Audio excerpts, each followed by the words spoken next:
주님을 만나기 위하여서 주님의 음성을 듣기 위하여서 기도의 자리로 나오신 성도 여러분들을 진심으로 환영하고 축복합니다. 먼저 함께 기도하며 나가겠습니다. 하나님 아버지 감사합니다. 저희를 이 새벽에 깨워주시고 또 주님 앞에 말씀을 듣게 하심 감사드립니다. 우리가 한 주간을 시작하면서도 이렇게 말씀을 듣길 원합니다. 주님, 우리에게 필요한 말씀을 주시고 또 이 말씀을 통하여서 더욱더 우리가 주님의 마음을 깨달아 주님을 닮아가며 주님께서 원하시는 합당한 삶을 살아가는 우리가 되게 하여 주시옵소서. 말씀 가운데 임하실 주님을 기대하며 나아갑니다. 감사드리며 살아계신 예수 그리스도 이름으로 간절히 기도드립니다. 아멘. 오늘 찾으실 하나님의 말씀은 마가복음 12장 말씀입니다. 마가복음 12장 35절에서 44절까지 말씀입니다. 마가복음 12장 35절에서 44절까지 말씀입니다. 다 찾으셨으면 함께 읽도록 하겠습니다. 예수께서 성전에서 가르치실새 대답하여 이르시되 어찌하여 서기관들이 그리스도를 다윗의 자손이라 하느냐.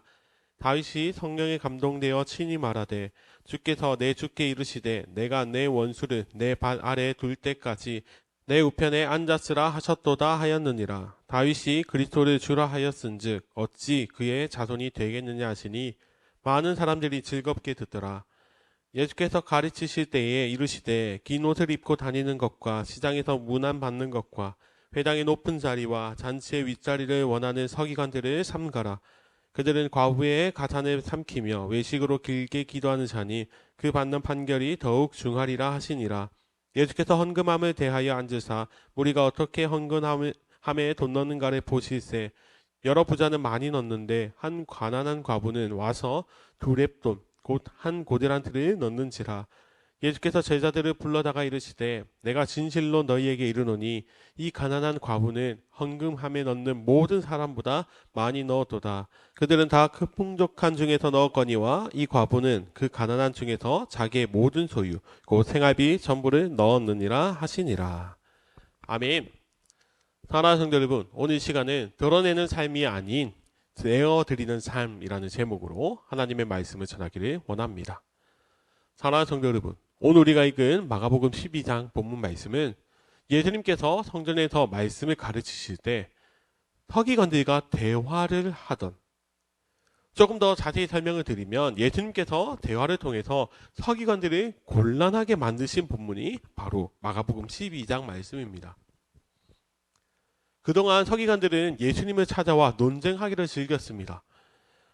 서기관들이라고 하면 성경 말씀을 달달 외우면서 사람들에게 말씀을 가르치는 말씀의 달인들입니다. 그들은 자신들이 가지고 있는 그 말씀 지식을 가지고 예수님을 올가매려고 하는, 예수님을 함정에 빠뜨리려고 하는 시도를 계속해 왔습니다. 그런데 오늘 본문 말씀은 그동안 늘 공격하는 입장에서 서 있던 서기관들이 이제는 정반대의 위치에 서게 되는 그런 모습을 볼 수가 있습니다.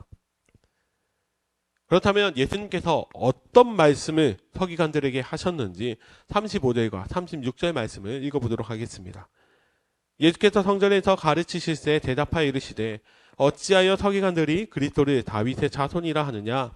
다윗이 성령에 감동되어 친히 말하되 주께서 내 주께 이르시되 내가 내 원수를 내 발 아래에 둘 때까지 내 우편에 앉았으라 하셨도다 하였느니라. 아멘. 예수님께서는 당시 율법을 연구하던 서기관들이 한 말에 대해서 문제를 제기하셨습니다. 서기관들은 메시아를 향하여서 다윗의 후손이라고 외쳤는데, 그렇다면 과거 다윗이 자신의 후손을 향하여서 성령의 감동으로 내 주라고 외치는 것은 어찌 된 일이냐라고 말을 하고 있는 것입니다. 어떻게 메시아가 다윗의 후손으로 오는 것과 동시에 다윗의 주인이 될 수 있겠느냐라고 그들을 곤란하게 하셨습니다. 예수님께서는 메시아가 다윗의 후손으로 오는 것이 아니다, 이렇게 지적하시기 위해 질문하신 것이 아닙니다.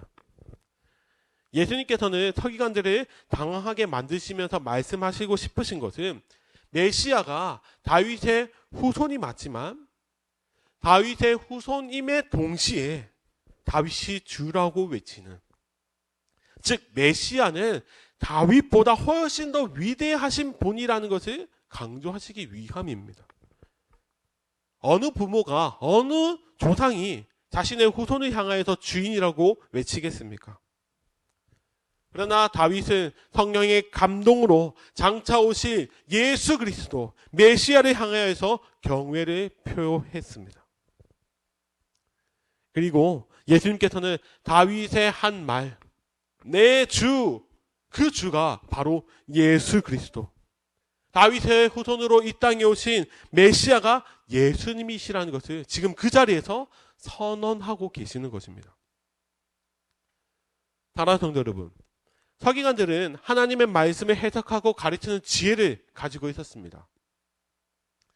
그래서 늘 사람들에게 존경을 받았고 또 그것을 즐기면서 그들은 살아왔습니다. 그러나 서기관들은 하나님의 말씀을 잘 해석하고 가르쳤던 사람들이지만 정작 하나님께서 말씀하시는 메시아, 눈앞에 계시는 예수 그리스도를 보고도 그들은 구주로 깨닫지 못했습니다. 말씀을 누구보다 잘 아는 그들이 말씀에서 예언되어 있는 메시아, 그분이 눈앞에 계심에도 불구하고 왜 알아보지 못했을까요? 왜냐하면 그들은 성령의 감동을 구하지 않고 오직 자신들의 지혜로만 말씀을 해석했기 때문입니다.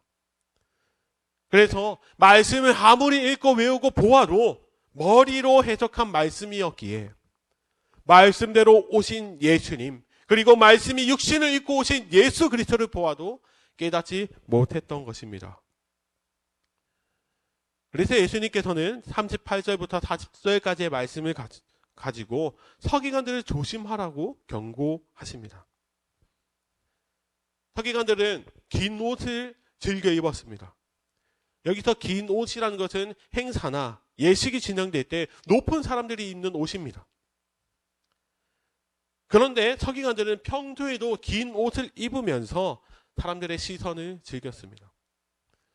그리고 회당의 높은 자리, 그리고 상석에 앉기를 선호하였고 또 40절에서는 과부의 재산을 착취하는 그런 사람들이 바로 서기관이었습니다. 당시 수많은 사람들이 믿음을 인정해줬던 사람들이 서기관인데 그 모습 안에는 늘 자기 자신을 높이기 위한 그런 행동밖에 없었습니다. 분명히 그 경건의 모양은 있었으나 그 안에는 경건의 능력이 없었기에 주님 앞에서 질책을 받고 있습니다. 그러나 오늘 본문에서는 질책받는 서기관들과는 다르게 칭찬을 받는 한 사람이 등장합니다. 그 사람 바로 가난한 과부입니다. 예수님께서는 말씀을 마치시고 앉으시며 헌금함을 바라보셨습니다. 그리고 누가 어떻게 헌금을 하나 지켜보셨는데 먼저 여러 부자들이 헌금함에 다가와서 헌금을 많이 넣었습니다. 과거 유대인들은 헌금을 할 때에 소리가 더 많이 나도록 요란하게 집어넣었습니다. 그렇게 부자들이 헌금을 많이 넣고 돌아간 다음에 한 과부가 와서 헌금을 하였는데 이 과부는 헌금함에 2렙돈 그리고 한 고드란트를 넣었다라고 말씀하십니다. 2렙돈, 이걸 바꿔서 또 한 고드란트라고 하는데 이 한 고드란트는 지금 우리나라 금액으로 바꾸면 한 200원 정도 되는 금액입니다. 이 과부가 정말 적은 금액의 헌금을 주님 앞에 드렸습니다. 그런데 예수님께서는 이때 제자들을 불러 모시고 이 과부를 칭찬하십니다. 200원을 넣은 과부를 향하여서 이 헌금함에 헌금을 놓는 모든 사람들보다 많이 넣었다고 칭찬을 하십니다. 왜 그렇습니까? 44절입니다. 그들은 다 그 풍족한 중에서 넣었거니와 이 과부는 그 가난한 중에서 자기의 모든 소유 곧 생활비 전부를 넣었느니라 하시니라. 아멘. 사랑하는 성도 여러분, 헌금의 액수가 중요한 것이 아니라 그 마음을 보셨습니다. 넉넉한 중에 일부를 드리는 신앙이 아니라 없음에도 불구하고 아낌없이 드리는 그런 신앙을 주님께서는 칭찬하셨습니다. 과부는 하나님의 말씀을 머리로만 이해하는 것이 아니라 자신의 마음과 자신의 행동으로도 표현하였습니다. 그래서 그는 자신의 생활비 전부를 주님 앞에 내어드렸습니다. 사랑하는 성도 여러분, 우리가 이 말씀을 들으면 우리 가운데 불편함이 생길 수 있습니다. 그렇다면 이 과부가 한 것처럼 우리도 모든 것을 다 헌금해야 되는가? 지금 오늘 본문은 이렇게 전부 헌금해라 이런 말씀을 하는 것이 아닙니다. 그것이 아니라 오늘 본문은 하나님을 사랑하는 것이 어떤 것인지를 말씀해 주시는 것입니다. 이 과부는 헌금을 하는 자리에서 자신의 온 마음을 다해 드렸습니다. 200원이 크지 않은 돈이지만 정말 자신의 전부를 드리는 마음을 가지고 헌금을 드렸더니 주님께서 그 마음을 받으셨습니다. 그 적은 금액이지만 가장 많이 드린 헌금이라고 칭찬하시며 마음을 받으셨다는 것입니다. 하나님께서는 이런 신앙의 모습을 받으십니다. 내 마음을 다하고 목숨을 다하고 뜻을 다하고 힘을 다한 그렇게 하나님을 사랑하는 것, 이렇게 계명을 지키는 것이 바로 이런 모습입니다.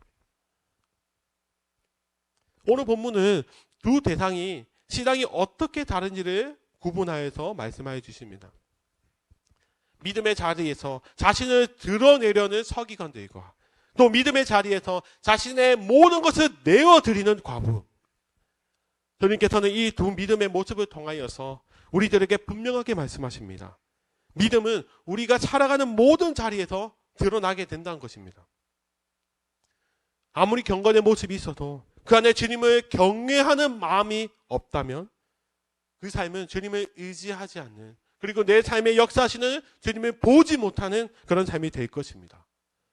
그러나 반대로 우리의 모든 삶의 자리에서 우리가 주님의 인도하심과 주님의 채워주심을 인정하며 우리의 마음과 목숨과 뜻과 힘을 다하여 주님을 섬긴다면 우리 주님께서는 반드시 우리 삶 가운데 역사하여 주시며 또 우리를 고아처럼 버려두지 않으실 것입니다.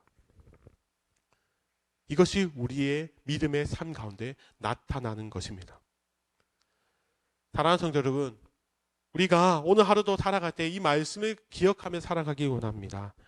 주님, 우리가 말씀을 들은 우리 모두가 주님만을 위해 또 우리의 삶을 내어드리는, 그리고 모든 것을 주님께 영광 올려드리는 삶을 살아가는 우리가 되게 하여 주시옵소서.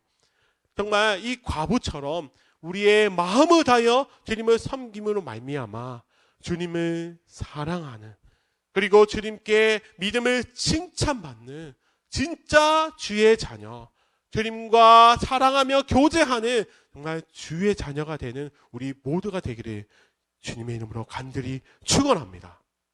아멘. 이 시간 함께 말씀을 기억하시면서 함께 통성으로 기도하기 원합니다. 하나님, 우리의 삶은 어떤 모습이 가득한지 돌아보기를 원합니다. 혹시 서기관들처럼 나 자신을 높이고 나를 드러내는 삶이 있지는 않았습니까? 우리는 이 과부처럼 주님 앞에 모든 것을 내어드리는 주님을 사랑하는 삶이 되게 하여 주시옵소서. 그리하여서 우리의 신앙의 모습 가운데 정말 주님을 사랑하는 그 믿음이 드러나는 우리 모두가 되기를 간절히 소원합니다.